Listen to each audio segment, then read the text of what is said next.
You ask Tiger to solve. This deals with linear equations with one unknown. The final result is x equals 9/10.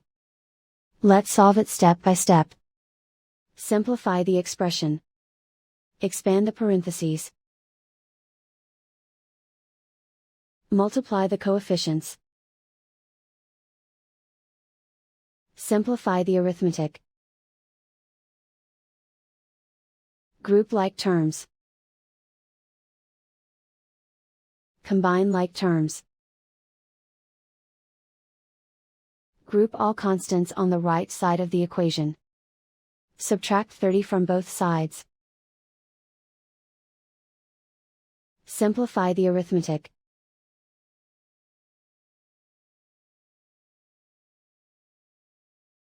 Isolate the x. Divide both sides by -40. Cancel out the negatives. Simplify the fraction. Cancel out the negatives. Find the greatest common factor of the numerator and denominator.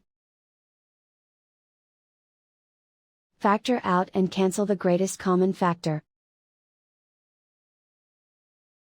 And so the final result is x equals 9/10.